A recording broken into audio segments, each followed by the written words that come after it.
Good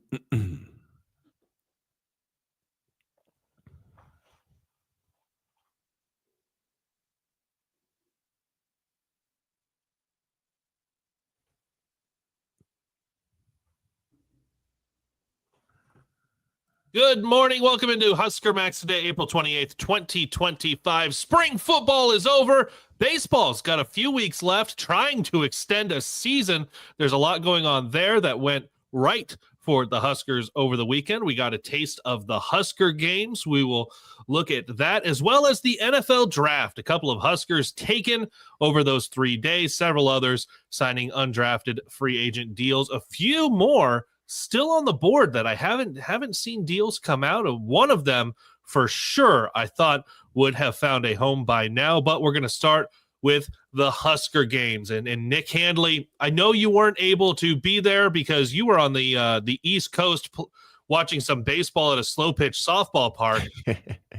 But like, were you able to hear anything from people back here? Were you able to kind of pick up on the feelings for the Husker Games from the equipment sale? There were food trucks. Runza had their breakfast Runza out there, which I think was a good draw. And then you had the flag football. You had Dylan Raiola almost having a non-contact injury in flag football.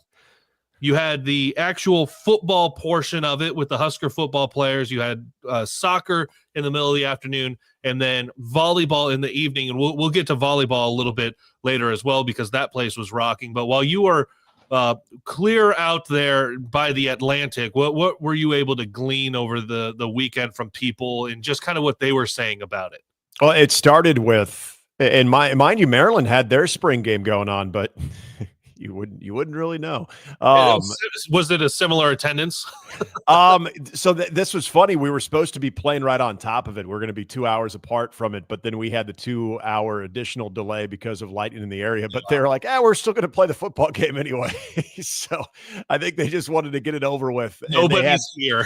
Exactly. They had a big fest going on, Maryland Days, where it must be a big horticulture university as well, because there was a lot of plants, a lot of dill plants being handed out. I thought that was more popular than the football game on Saturday or whatever they were trying to put out there. But it was take that, SVP. Exactly. Yeah.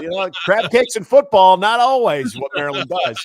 It's more like dill plants, I guess. Yeah. But the first thing that I was inundated with on Saturday was how popular, and this didn't surprise me, but how popular the garage sale was, and the line that went all the way out to Ainsworth, as far as how many people were waiting. Yeah.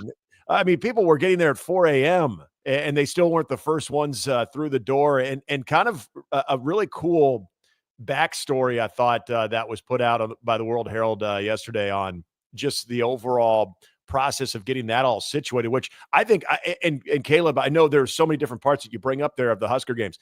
It seemed like, without question, that was probably the most popular and anticipated part of Saturday, was getting to the Hawks Championship Center so you could get the gear and you could get everything from stuff from back in the 90s, the amount to, did you get something? Oh, okay. See, there you go. What number do we got? We've got a 33. Wow. Here's the thing. That's pretty sweet. This would have been a senior year Mike Fox jersey. He didn't play his senior year. This was the 2012-2013 season. This was a specialty jersey. Wisconsin wore special jerseys for this game as well. It was at the Bob Devaney Sports Center.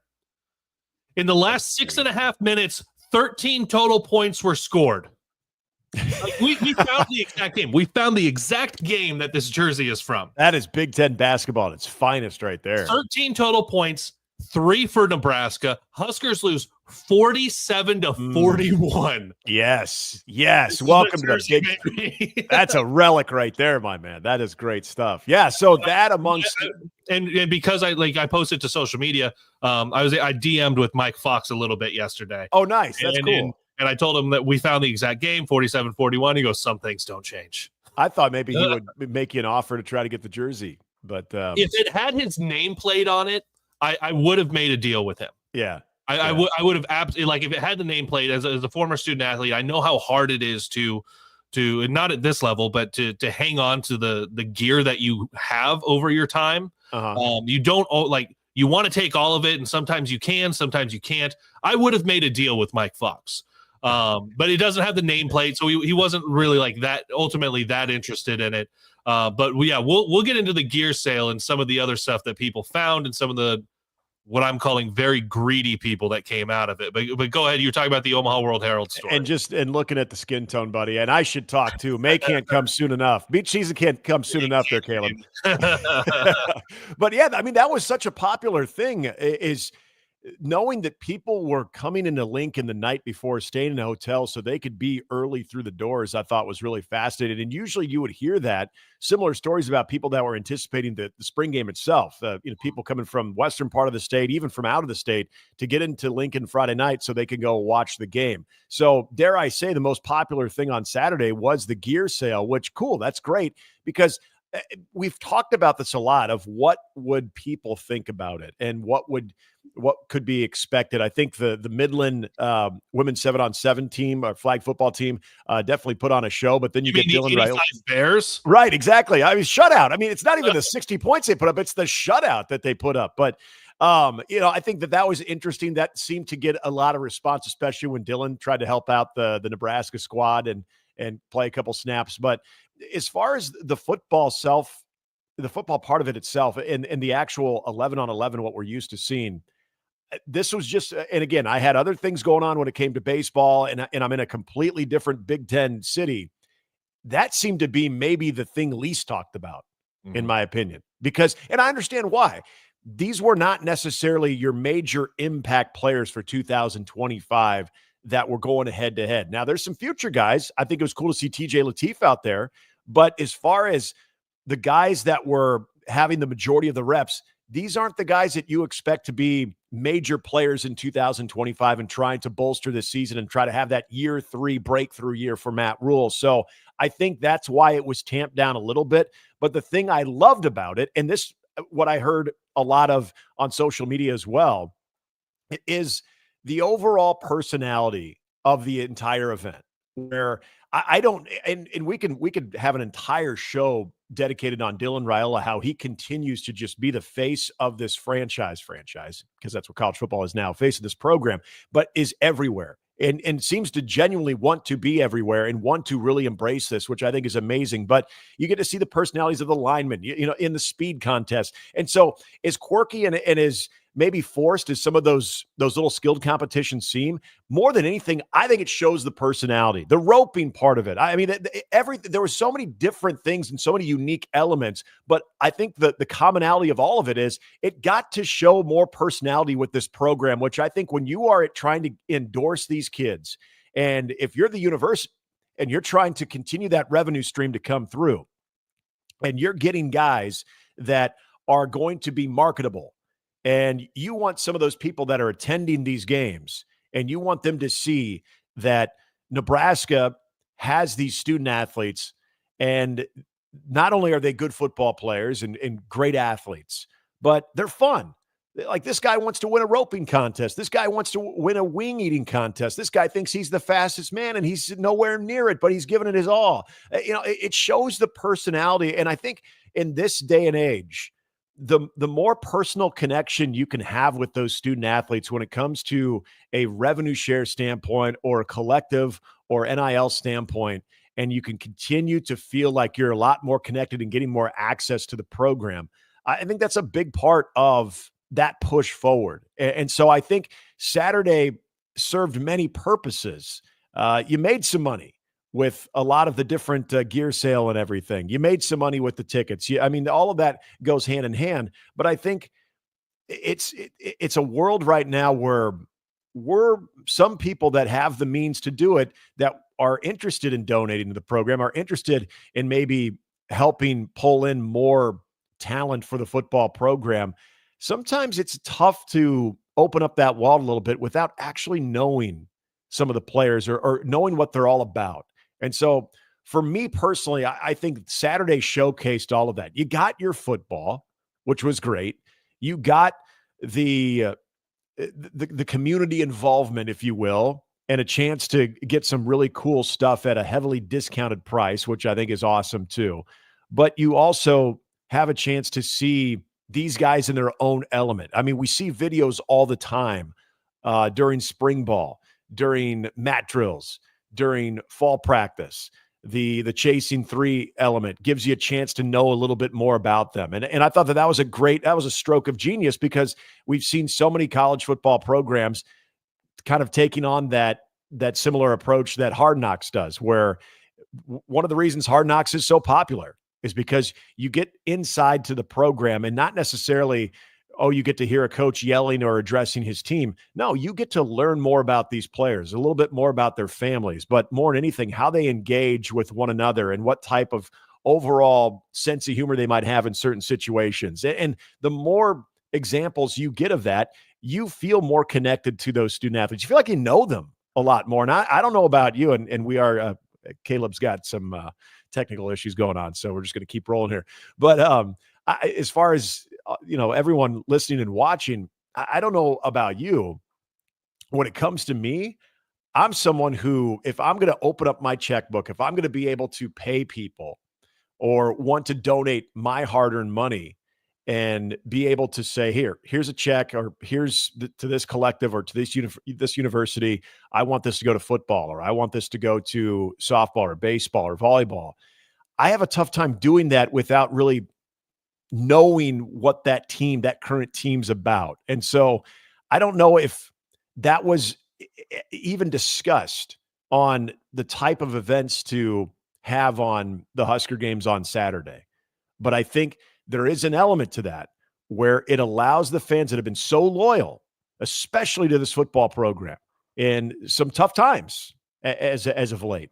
It's a chance to reward the fans, not only with a chance to get the Adidas stuff and the gear and everything from the garage sale, but also to see these players and these student athletes in their element, and it creates more fun. And I think of a lot of the young kids that went to that game, or that went to the events on Saturday, that walked away feeling like they probably have a better feel for their hero or the guy that they look up to, as opposed to the guy that they just see in a helmet every Saturday kicking ass. So I like that element. Again, I don't know if that was the intention or not, but I just think that there is something to be said about being able to have that personality on display, which I think Saturday also showed. Kaleb is going to be joining us here. He's having some computer issues, so he's going to jump on his laptop. So I know we're going to get to volleyball. We're going to get to baseball. We're going to talk more about the NFL draft. I want to say this, and hopefully Kaleb will jump in on this too. It involves the draft, and it's the Shedeur Sanders part of the draft that I know there was a lot of people, and it wasn't just Nebraska fans, because they really they gave Shedeur a lot of film that probably wasn't used in the highlight package. It was probably this is why he fell to the 5th round package, even though I don't think he should have fallen that far. But the reaction on all fronts of this thing is one of the most fascinating things that I have seen. And I'll say this, when I was watching the NFL draft and that slide continued with Shedeur Sanders and the talking heads, and mainly ESPN, because I was watching that coverage in my hotel room, the amount of shock and awe and trying to build this into a historical, by a landslide, a historical draft slide and event, to me was laughable. And the only reason I say that is, now, Shedeur Sanders is not a 5th round draft pick, even though that's what it's going to say when you go through his Wikipedia or his profile. He will be selected in the 5th round of the 2025 draft from the Cleveland Browns, which, wow, what a quarterback room they have. If sometimes when you get drafted, you want to feel like you're going to an organization that has a plan for what they're doing with you. Does anybody feel that the Browns have a plan at quarterback? They're just throwing stuff at the wall and hoping something will stick. Or you could just say, you could be a positive person and say, boy, they're just really trying to create competition. But yeah, good luck with that.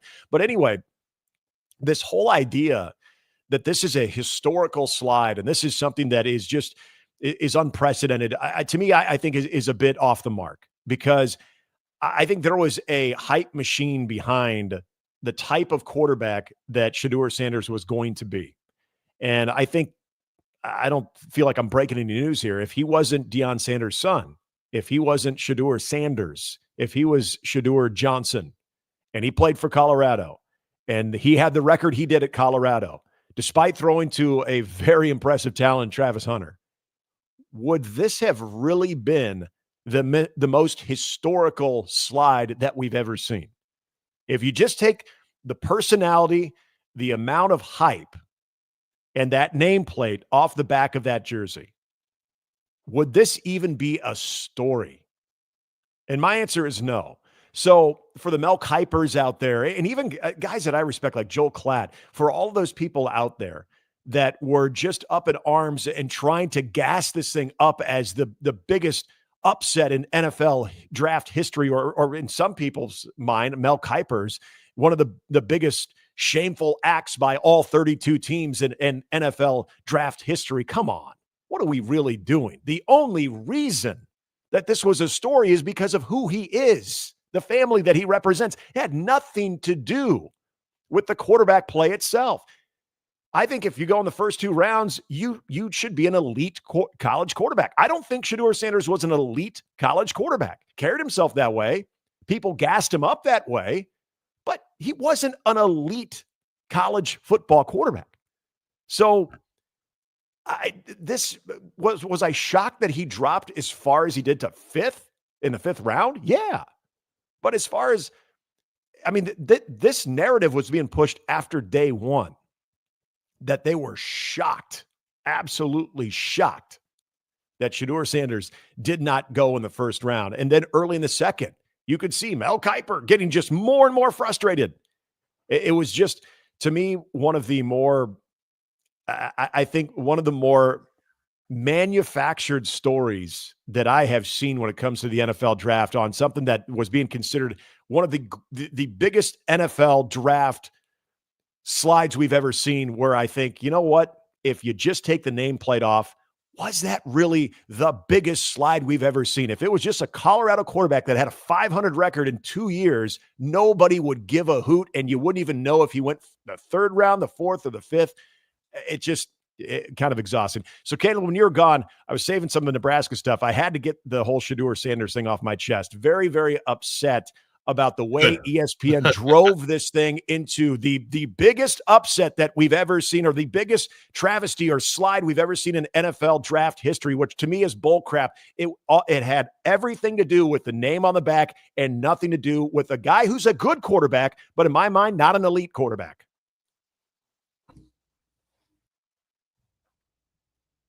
Yeah, it was, and I'm sorry about the delay because I'm no longer hooked up with an Ethernet. We're rocking the Wi-Fi via the laptop setup here. But you're right. If his last name wasn't Sanders, if he wasn't Deion's kid, like the entire narrative around Shedeur Sanders would have been wildly different on Thursday and Friday, and then ultimately when he selected on Saturday. I think that's the part that a lot of opposing fan bases got a lot of joy in over the weekend with that slide. That said, and I know there are some people that, okay, he should have been he was the number 1 quarterback. Okay, if that's how you feel, that's how you feel. Mostly that's Colorado and ESPN people. Yep. If you thought he was a 2nd to 3rd rounder, okay, then he did slide a little bit. You thought he was going to go a little bit there, and then ultimately he goes later in the draft. As a matter of fact, I had a story up on HuskerMax.com with the interesting comparison that our friend Eric Hess, Arbitrary Analytics, found that Nebraska has a connection to it having their jersey retired immediately after the season and then sliding a couple of rounds in the NFL draft. For Nebraska, that was Tom Trainwreck Novak back in 1950, and he goes in the 4th round. Well, the 4th round was pick number 44 at the time. Right. Not pick number 100, whatever he went, in the 5th round. So that, it was fun to find the connections with that as things started to happen. But you're right. If you don't have the last name Sanders, it changes the entire narrative on where everything was. It was bad journalism. It was bad TV. It was everything around it. said you're in the pockets of something. I will say this, though. There were a lot of people that hate watched on Friday that maybe wouldn't. There were a lot of people that hate watched on Saturday that maybe wouldn't. ESPN should have been fueling that fire instead of leaning so hard into people going, no, we don't like the way you're covering this. I think there are a lot of people, if they had the option, that between ESPN, the ESPN ABC broadcast, or NFL Network, they were going NFL Network because NFL Network was covering it correctly. They were giving proper kudos to the players getting drafted. They didn't just hang a bunch of guys out to dry because every single pick became whether or not you took Shedeur Sanders. The reality of it is like he's got a slow release back there. He's not ultra mobile. Can he improve those things? Absolutely. When he gets into a professional setting, maybe he rises to the challenge. Great. Good for him. Those are the things that you're hoping young people do in whatever their profession is. But ultimately, there's only a few teams that were going to want a backup quarterback anyway. They weren't going to bring Shedeur in to be a starter. And if he wins a starting job, even greater for him. But there were only so many places that were going to even want a quarterback. There weren't a lot of places that were going to want a starter. So you start to limit your available options. When you limit your available options and you don't interview well, you don't go and do all of the combine stuff for a bunch of teams, you've already limited a lot of what you were going to do. So that's the Shedeur Sanders part of it. Yeah. For Nebraska, though, and I don't know if you hit on this, but Nebraska had 2 guys drafted. You get your Philadelphia Cornhuskers. So great to see Ty Robinson going there. Awesome to see Thomas Fidone drafted. He was one that was in this draft for the Huskers that it was kind of like, this is a little bit of a chance. And Matt Rule had said last week that he was pushing for Fidone to go to the draft. And it was nice to see Fidone get that chance, get drafted, and be one of those guys that has a destination. And then you have several others sign undrafted free agent deals. But after having nobody drafted last year, I thought Ty Robinson went a little bit. I thought he could have been a day 2 guy.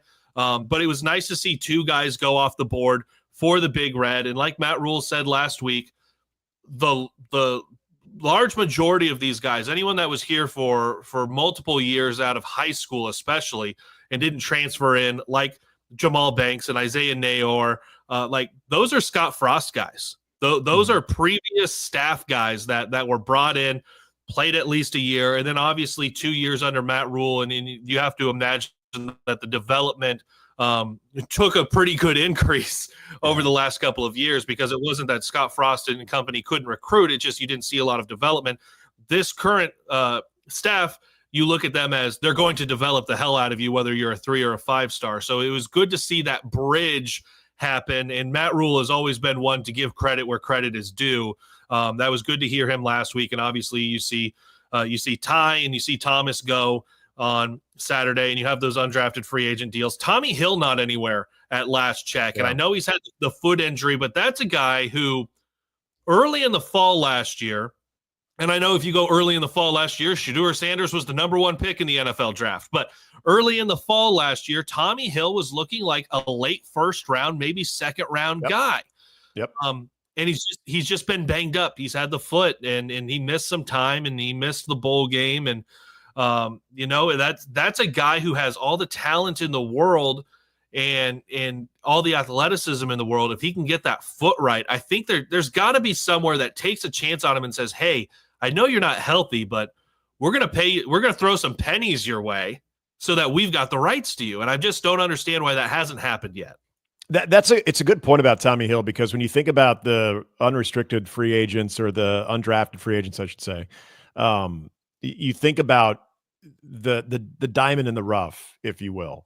And I know there was, and not to belabor the Shedeur Sanders part of it, but I know that there was a theory that he should have, if you're going to go to the 5th round, you should just go completely undrafted, because then you can negotiate terms on your own and you're not held to a draft slot and everything like that. But that's neither here nor there. And also a bit of a gamble. But the Tommy Hill part of it is, if you know that once upon a time that did exist, and we're not so far removed from that type of talent that I remember the same thing, Caleb. I remember people talking about him as possibly a first rounder. In fact, in a mock draft last year, right around this time last year, he was showing up at the end of first round on a couple of them. I remember CBS Sports had him as a late first round, one of the maybe third or fourth corner that would have been taken in the NFL draft, which was remarkable. And that shows you, for a guy that has been put on both sides of the football and then finally found a home, return to the original home that he came over for, and that was playing corner,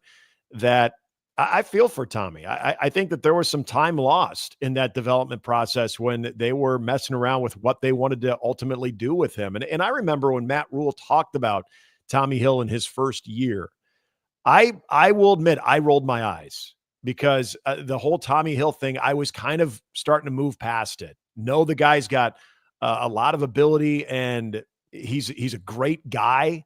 A lot of guys seem to really gravitate to him because of that personality. But we'd seen so many boomer busts moment with him that I wasn't ready to necessarily believe Matt Rule.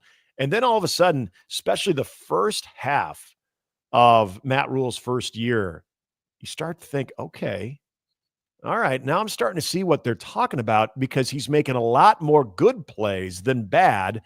And most of them, and really the only play that sticks out to me to where he got beat was against Colorado in Boulder on what was a pretty key moment of that game. But after that, rebounded very well. He was very consistent, and he started showing that not only that speed, but that ability to lock down. I mean, dare I say, he was a lockdown guy for a while. So I bring that up because he does possess that. There's a reason that he was being forecasted as a potential first rounder because of that skill set. Injuries and maybe just, again, having a bad year kept him from having his name called this last weekend. But I wouldn't give up on the fact that he could still be a part of a franchise and eventually be able to unlock that now with a little bit of that pressure off of him of what he needs to do. Just find a landing spot, be able to work with an organization and that defensive coordinator and those coaches and that secondary coach, and be able to refine what we know already exists with Tommy Hill. It's just a matter of, can he get to that level again?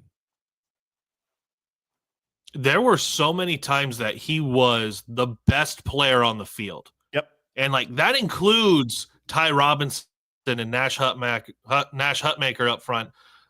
Sorry, Nash. I'm very happy to not butcher your name every week now going forward. But you look at, so Tommy Hill, still undrafted free agent, along with MJ Sherman, Ramir Johnson, Bryce Benhart, Brian Buschini. I know that those are guys that nobody had looked outside of Tommy Hill. For those five, nobody was looking at those guys as getting drafted and then being immediate signings.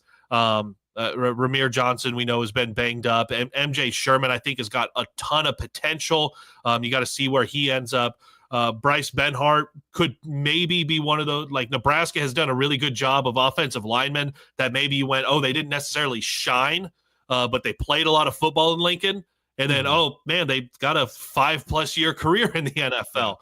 So hopefully he can find a landing spot. And Brian Buschini, I know Rule was really hyping him up last week because of what he was able to do. He won a Big Ten award. And then last year, just like he had to step in. He was banged up last year. And I know things weren't like all Big Ten punting. But for what he had to do when it was like, it was just him. Like he's doing kickoffs, he's doing punts, he's getting run over.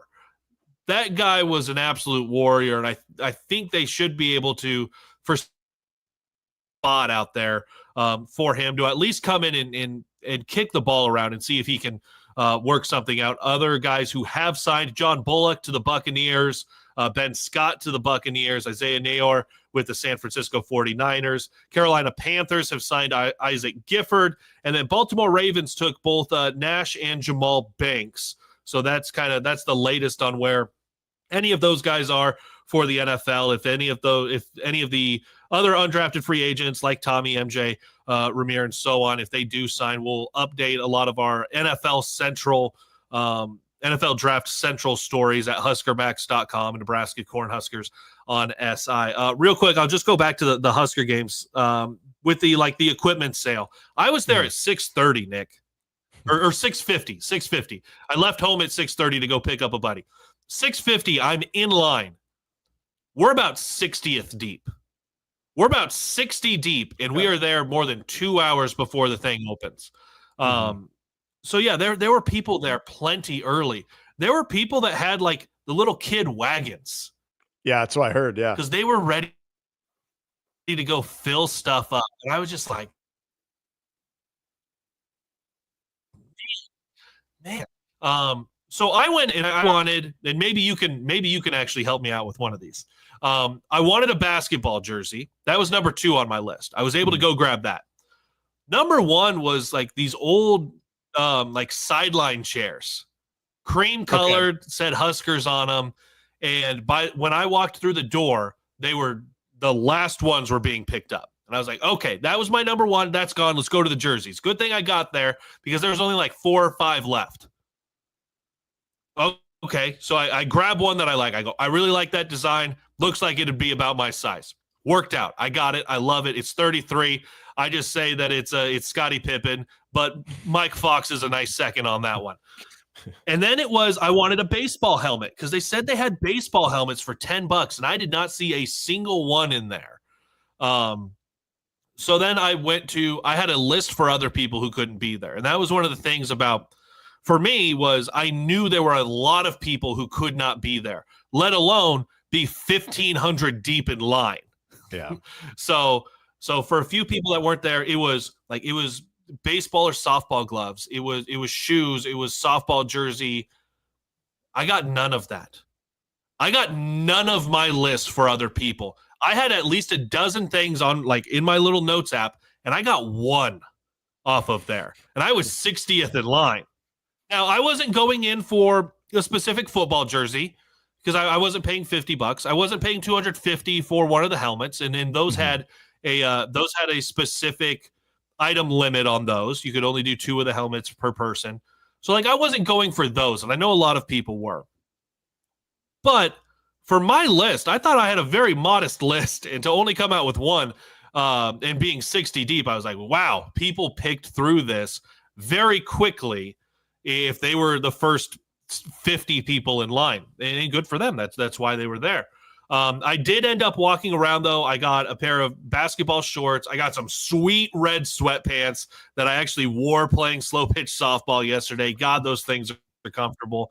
My wife is going to hate those because she's going to see me in them all the time. I was able to find a nice little dry fit shirt for my daughter and some shorts that she'll grow into. Got her some pom-poms for $1 each. There were really good deals. Because I was there working at the time when Nebraska men's basketball did the office theme night. I didn't get a mug for my wife that said world's best fan. So I was able to grab one of those for $5 and she was super happy. So I got stuff for me and my family, which was nice to just walk around and see that. But there were definitely people that took it to the extreme, Nick. And this is the part that I think if you're looking at these surplus sales, these equipment sales, and I don't know what kind of, let's say Nebraska is able to do this next year. Let's say they run it back for the Husker Games, start to finish, the way they do the whole day. And I want to talk about volleyball here in a minute as well. I think one of the things they'll need to do is they'll need to go through each item and say, here's a limit. Yeah. They did that with the football helmets. Maybe with the football jerseys, maybe it's not 2, but maybe it's 5. Maybe there's a limit there. The bobbleheads, maybe it's 5. Whatever it is, because there was a guy who had a massive box full and was turning kids away asking for one. They're like, hey, can we have one of those to go buy? And he was like, no. Now I posted on Twitter yesterday, one of the marketplace listings that I saw. The John Cook bobbleheads are going for $10, Nick. $10 on Saturday. Steal. Listed for $80 on Facebook on Sunday.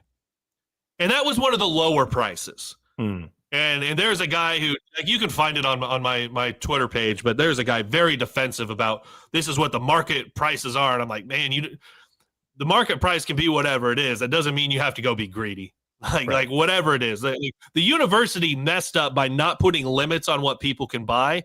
And yeah, you can still go resell if you buy within those limits. You can still resell one of the 2 helmets that you bought. I get that.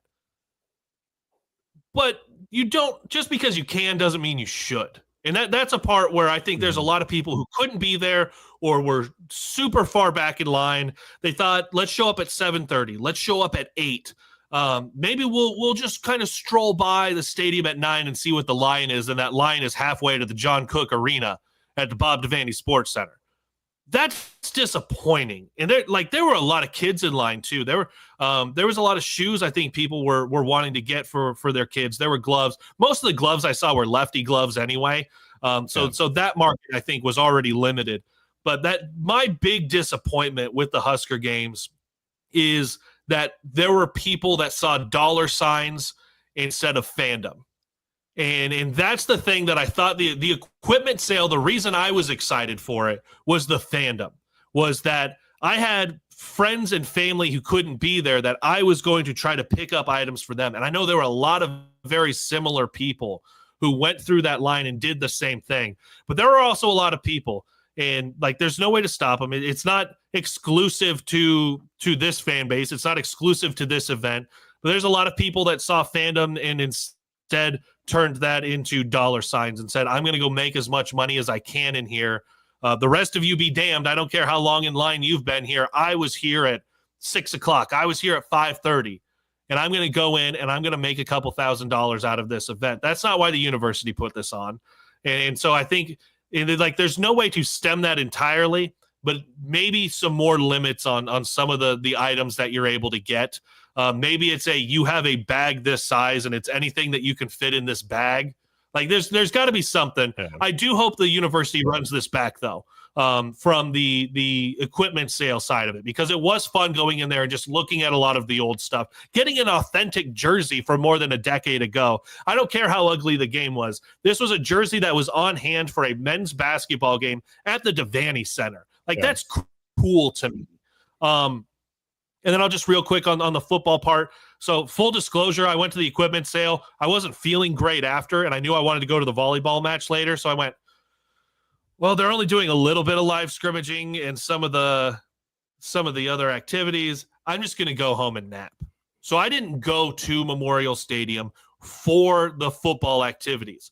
I followed along on social media, and I followed along by texting with some people who I knew were there. Midland flag football, unreal. So that's interesting to see that part, and then Dylan Raiola get out there. There were some fun videos that came from that. Now from 2 o'clock to 4 o'clock or however long the Nebraska football stuff went on. The word I kept the phrase I kept hearing back was, it's a tough hang. It's a little rough in here. Mm-hmm. There were two sides of it. There was what was the team doing and how did the team feel, and what was the fan experience? The fan experience was clearly something that you saw it from the numbers of people that were in there. Hard to get into the events, not obviously hard to get into the stadium, but just mentally be excited for everything that's happening. There was some fun stuff, obviously. It was fun to see video of Sean Callahan trying to catch a punt. That was fun. And I think there were a lot of people that had fun with that. It was fun to see who is the fastest Husker on the team? Because that's always a bragging thing. Even the wing eating thing at the end, that was fun to see the video.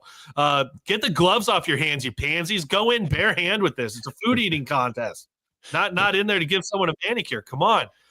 There were some fun things, and there were videos that came from it, but it just didn't sound like there was juice from the crowd in the way that you would want. It sounded like for the players, though, the players and the coaching staff and everyone out there, it looked like they were having a ball. Mm-hmm. And I think there's some of that. How do you get to where the team is obviously having a great time, but how do you get more from the crowd? I think that's something that the university is going to have to look really hard at over the next year if they want this format to stay for the Husker Games on the football side. Yeah, I would agree. When you were getting resituated with the computer, I brought up the one thing that I did like about everything that took place on the football side of it, going all the way to the flag football game, the women's flag football game, to the actual Nebraska scrimmage part of it, is and I don't think this is the intention, Caleb, but I think for me, I immediately went there thinking about the personality of this team. And in events like this, you get a chance to, guys without helmets. First of all, you're seeing their faces, and you're seeing them interact, and you're seeing them in their own element. You're seeing them have a blast with each other and with the coaching staff, and being able to give each other a little bit of crap on certain things like that. And when you have a crowd that is able to be a part of that, they feel like they're a little bit more connected to the team because they're showing off that personality. That's why I thought the chasing three element to Nebraska football was a big deal, because when it comes to, and this is why I say I don't think this was intentional, but it has to be at least thought of, is that when you all of a sudden introduce the personality and the stories of these kids to the public and to this loyal fan base, I don't know about you, but if I have income that I'm willing to donate to the football program, I feel like I want to know a little bit more about what they are, what they're about.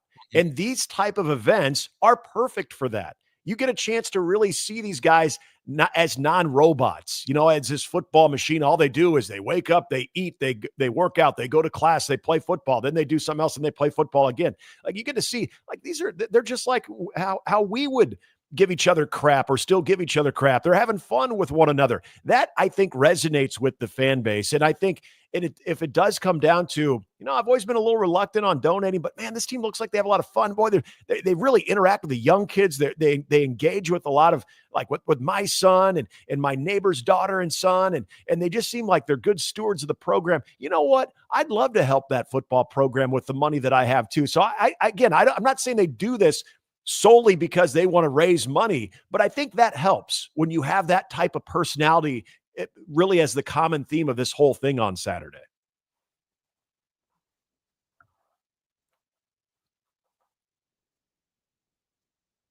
Yeah, that's been one of it's come a long ways over the last couple of years, but like over the last decade, it's been tough to form a lot of connections with the football team. Part of that is they have their helmets on. You don't see a lot of their personality in ways that you do with the other programs. And that was one of the things I remember talking with Jack Mitchell a couple of years ago on this, like just having a giant connection to, and the crowd having it as well, to the women's basketball program. And then you think the men's basketball team, even with all the transfers that it blew up with Casey, and you saw this year with Jawan and Bryce and some of those guys. And you obviously, a lot of it being the absolute success that they have, but the volleyball program, you see all of them. You see all of their personality without the helmets and the pads and everything kind of getting in the way. You see it with baseball and stomping on a plate, and the guys take their helmet on, like in the celebration for the whole dugout coming out. Like, you get to see those things. Football doesn't necessarily have that. You're separated a little bit more. You're distanced a little bit more from the playing surface. And it's the chasing three thing. You're absolutely right. That's a very good point, is that has helped bridge that gap a little bit. And I think Saturday was one of those things that I think was hoping to bridge that gap a little bit more, because it's a lot more personality than it is line up and play football. So I hope they keep this. I hope they keep this, because I don't think you're not getting a full spring game to come back. I think once you've got away from that and you get roster limits, I think that's just gone. So I think there's going to be tweaks for that now. And it sounded like soccer went well also over at Hibner for Nebraska women's soccer. Now, I know you said like the main event was the equipment sale. And yeah, people were lined up and it was there. The juice at Devaney. Like, this day was leading up to volleyball. They absolutely nailed the bookends for the Husker Games, with people getting up early, getting to the equipment sale, having the juice for that, going over, getting their breakfast runs, and going through the food trucks. I still think it was great for people that want to spend $10 and walk around inside Memorial Stadium with their kids. Like, all of that was there. But let's not kid ourselves. Saturday was about volleyball. Saturday was about Danny Bus Boom Kelly and the next era for Husker volleyball. I put up a video. You can find it at the Husker Max YouTube page of the intro video and the team introductions. That place is so loud for those women. That place is so loud for this team. There is a connection to the players. And of course, the very last one announced, Harper Murray. Well, right before the libero. But Harper Murray. This fan base loves themselves some Harper Murray. She is going to go down. She's got this fall and another year left. She is going to be, if not already, one of the most beloved Huskers, regardless of sport. Some of that being, we get to see them so much more. We get to see the TikToks. We get to see the interactions.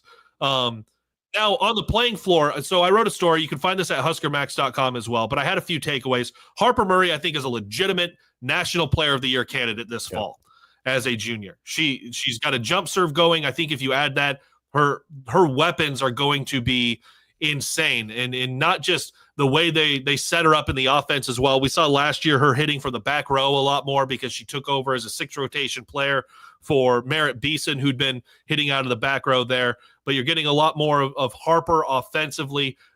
We saw that defensively she's a juggernaut as well. So I think she's a legitimate National Player of the Year candidate. The middles for Nebraska are going to garner a lot of attention. We saw Andy Jackson take another step last year, but she hit a ball out of the back row that is still being talked about. And not just by volleyball people, but by, like, here, I love volleyball. I can talk about volleyball. There's a reason I'm talking about volleyball. Compared to, like, the Lincoln Arneals of the world, the Avid Volleys of the world, like, I'm a casual. I will talk about that hit that Andy Jackson had all the way to the fall until we get to see it in action again. It was insane. I've got it up in my volleyball recap. I embedded the video because it is insane. Rebecca Alec was also nuts. They had 11 kills each, 4 blocks each. Andy Jackson hit 556. Alec hit 524. If you can feed your middles and that be consistent, you're in the Final Four. Like, you are running over people if you have that. Now, the freshmen also played really, really well. You had some good standout performances as those freshmen introduced themselves. Particularly, I really like Tariah Sigler is going to be very good. Ryan Hunter is the real freaking deal with that left hand. That's going to be fun to watch. I don't expect there to be a 6'2". Danny Busman Kelly had run a 6'2" before, but Huskers have got 2 really good setters. It's Bergen Riley's job until it isn't, but Campbell Flynn, who is the reigning Gatorade High School Player of the Year, she's real good. She is real good. She's a left-handed setter, over 6 foot. She, like, when they have that set, her attacks, neither of them went down, but that's going to be something really, really dangerous. So if anything were to happen to Bergen, you've got a very good one there. And we just don't know on the Lexi Rodriguez replacement right now. You had a pair of players alternating sets in Lainey Choboy and Olivia Maux. So you're going to have to figure that out. But Nebraska wins all 4 sets. They absolutely run away with it. You see the team having fun. You had former Husker Allie Batenhorst back with the Omaha Supernovas dancing out on the floor, and the crowd absolutely loved anytime the big screen showed her. That arena was juiced. The Terry Pettit Court at John Cook Arena in the Bob Devaney Sports Center in Lincoln, Nebraska, United States, Western Hemisphere, Earth, Solar System, Milky Way Galaxy, whatever. That place was pumped. That was a great way to cap off the Husker Games. And this volleyball team definitely showed that there is no hitch in the giddy up in this transition from John Cook to DBK. It was exciting to be in there. I know you were busy with Maryland, out in Maryland, as the baseball program was starting to come back and win game 2 and then take the series eventually. And we'll talk about that here in a second. But were you able to just hear anything from back home on the volleyball match? Yeah, it was. It's funny you bring up the Andy Jackson moment too, because that was something I was talking with sports information director Jared Meister when we were tracking it as much as we could and seeing just the overall dominance that Nebraska had against a reputable program in Kansas too. Now, the other part about it is it didn't surprise me at all, the overall buildup, because we know that the two unique things that this volleyball program does in the offseason, one is when they go to a small town in Nebraska, they sell it out, and that's essentially, their whatever you want to call it, whether that's their spring game or just their non-conference spring match. That is such a unique thing and such a cool thing to do. But then to introduce this as part of what is typically owned by football on that spring game Saturday, to have this and to kick it off, this new little format that maybe we'll see going forward every year from now on with a volleyball match to cap off the evening. It just so happened to have the heir apparent and the new coach. And as you mentioned, that transition with Danny Busboom Kelly, where I think Nebraska fans felt the call to action, that it could have been Kansas, it could have been Kansas Wesleyan that they were playing. That call to action was clear, that the fans had to remind, not that she needs it, but had to remind Danny Busboom Kelly of how absolutely, and not even close, how truly different this state is when it comes to supporting that volleyball program. And it's funny you bring up the juice in the building, the juice in freaking April in an exhibition match that you're going to have big time NCAA tournament feels in there, because a lot of it, they feel connected to this team. That's a big part. But I think, in my opinion, the biggest part why that fan base, as they always do, but they felt, I think, a little bit more duty to do this, is to say, hey, Danny Busboom Kelly, this is what you came back to, and we've only gotten stronger when it comes to supporting this volleyball program. I can only imagine the chills that she had. Again, she knew what she was getting herself into. She's been a part of this before as a player, as an assistant coach, and now as the head coach, replacing a legend. And it's funny you bring up the court names and the arena names too. Heck, she might be the next one to have her name on a part of that property there too.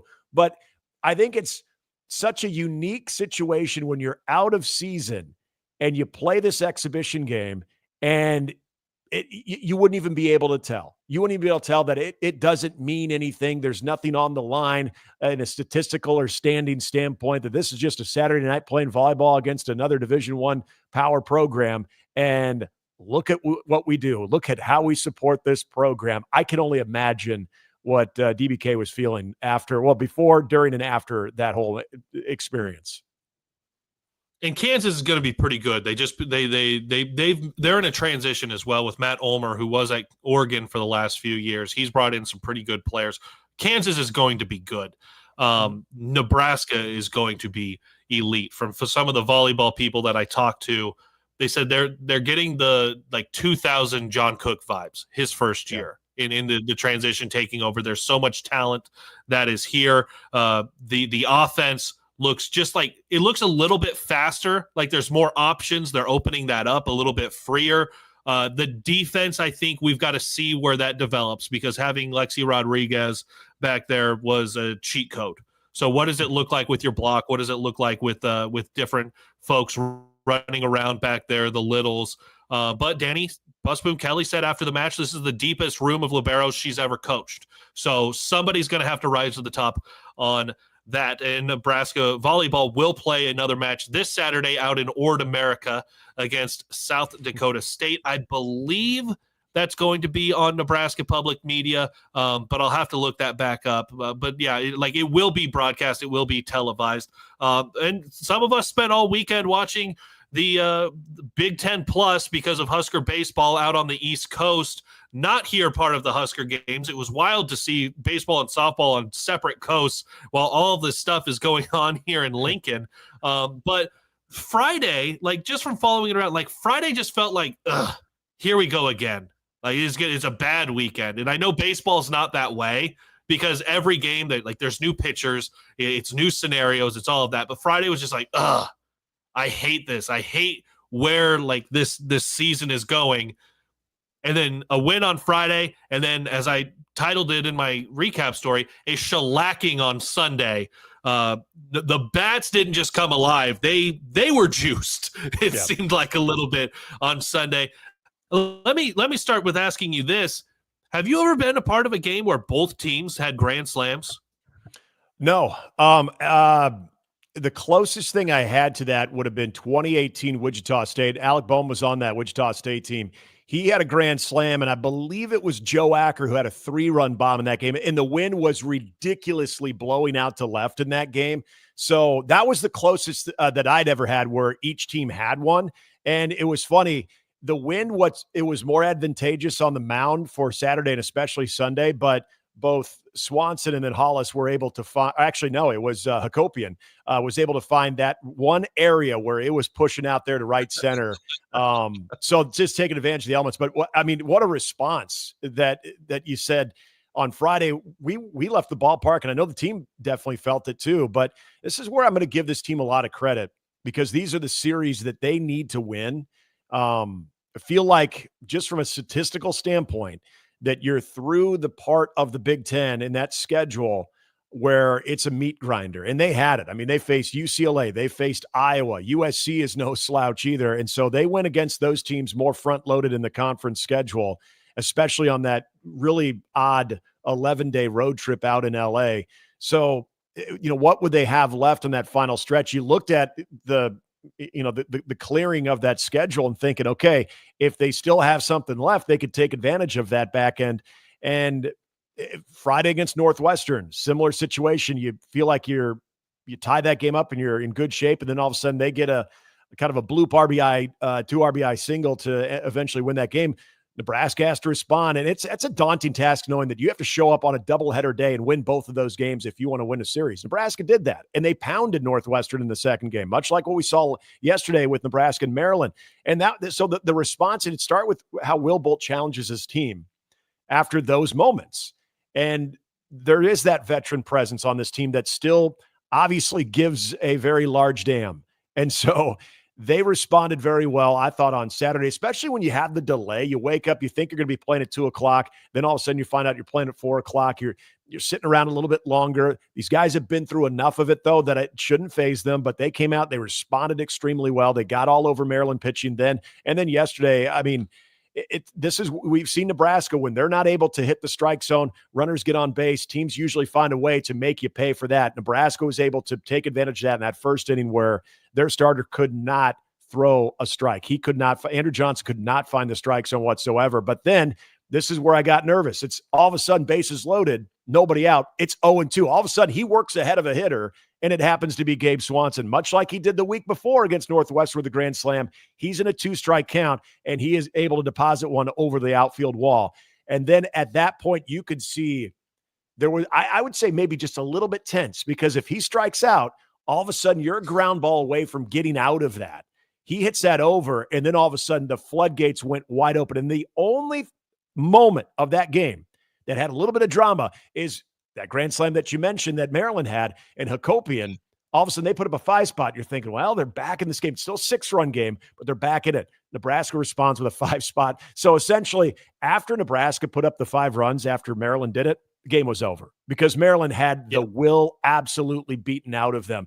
And that is a good sign, because win these series against the favorable schedule. You got Minnesota, very similar situation. There are things, this Maryland team could hit it.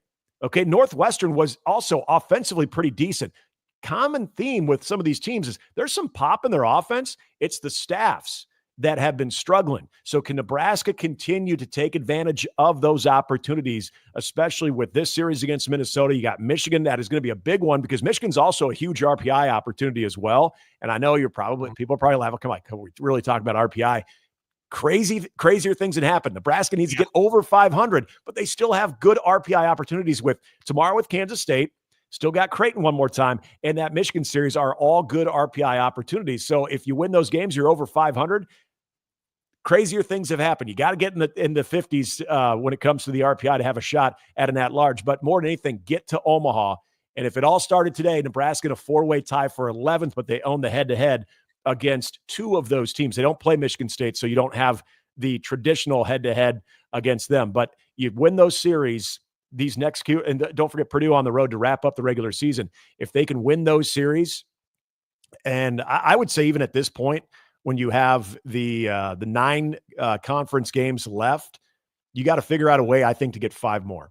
You get 5 more, and I think you're in the Big Ten tournament. You're probably not even sitting as a number 12 seed. You're probably somewhere between 10 and 9.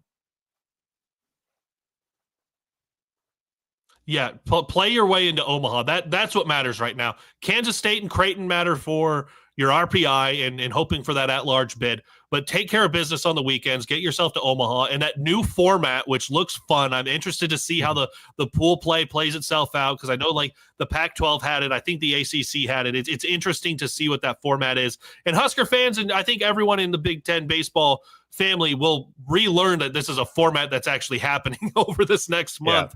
Yeah. But like you said, starting with K-State and a little bit of a homestand. One last thing on that game yesterday, 19 hits for Nebraska baseball. That's good to see. It wasn't just like a lot of walks. Yeah. They were putting the ball in play, hitting it all over the yard.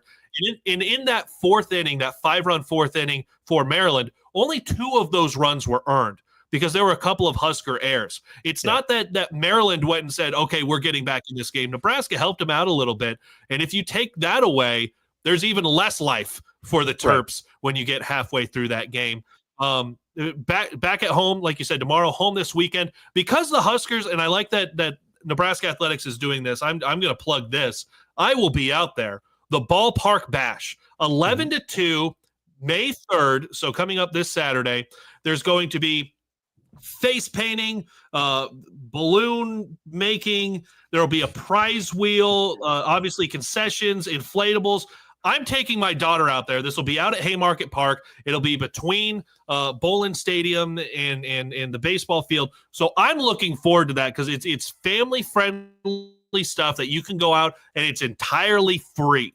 It's entirely free right there. Obviously, if you're out there, you may as well go to a game or go to both games if you can. But I love that there's a family-friendly thing. We just had the Husker Games and all the stuff this past weekend.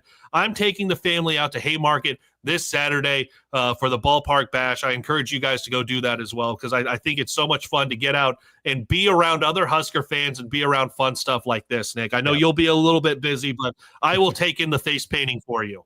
Appreciate that. Yeah. Come on up. I want to see what the face painting looks like. Make sure you wear the newly found basketball jersey too, real quickly too, because we love good stories. And in that onslaught yesterday, the pride of UTAN, Nebraska, Hayden Lewis gets his first hit as a Husker. It's an RBI double, and he smoked it to right center field. I loved it. Louis got one. It was great. It was awesome.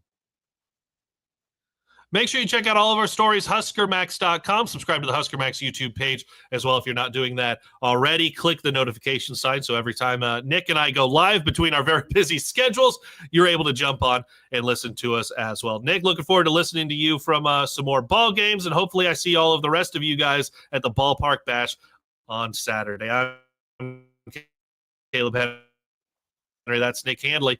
Go Big Red.